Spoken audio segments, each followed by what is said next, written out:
School shootings, online bullying, social media pressure. Sometimes it ends with deadly results. May is Mental Health Awareness Month, and behavioral educator Nellie Valentine is here.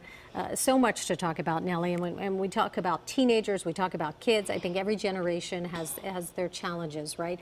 But boy, it seems like our kids are really under some extreme pressure right now.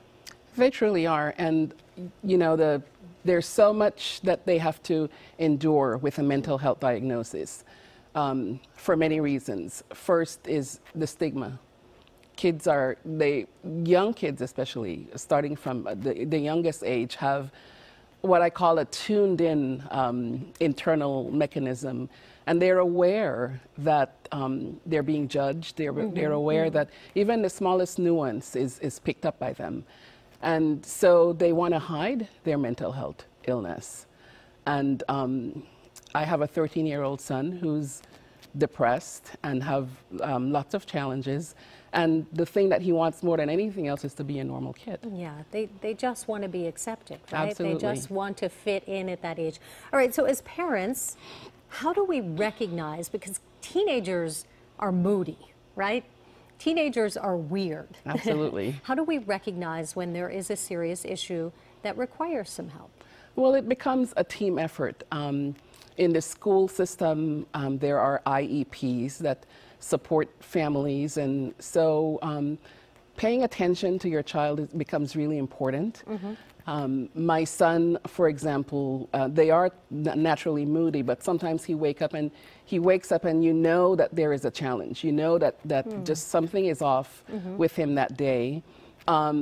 His symptoms with the various illnesses. The other issue is sometimes they have more than one. They have concurring mental illnesses. So if he has autism with depression and ADHD, it's even determining which of these symptomatology is showing up today, and how do you start addressing it. So paying attention to the symptoms becomes really important. And when you see them, address them head on with your child.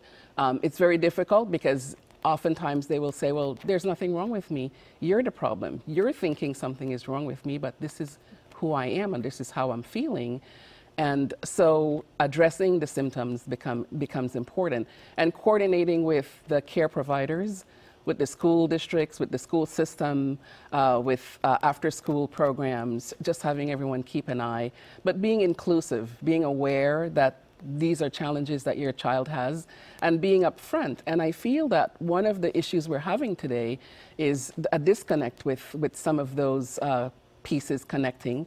And for example, with the school shootings, having society look at that and say, well, it's bad parenting. Yeah, I think so many people say, ooh, what was going on in that house? Where were the parents, right? Yes, and my son, for example, has just debilitating depression and anxiety. When he started middle school, he wouldn't go in the lunch line because he felt the lines were too overwhelming for him. And so, you know, what part of that is bad parenting, recognizing those symptoms. And not only in that instant is the anxiety there, but the depression. He is so depressed at times, he feels like the only option he has is to harm himself. So recognize, get involved, get a correct diagnosis, and treat them as individuals and with empathy. Look at them individually, and definitely with empathy.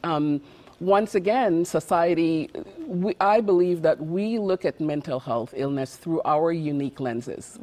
And so helping individuals to understand that this is a bigger problem, having parents become involved and speaking out and addressing the gamut of challenges with everyone around them is so important. Getting involved with the people who are helping your child. In 1 week, there's probably 25 people on a team supporting my son. And so it's important, I believe, that all those pieces are connected. to help the children and the family. The community has to come together, help the individual, and of course, that's just going to help the community as well. It does. Thank you Dialoguing so much. is a big part of it. Gotta talk. Thank you. Thank you so much. All right. For more from Nellie, we have a link to her website on our website. It's kcal9.com. Just click Seen on TV. Nellie Valentine. Thank you.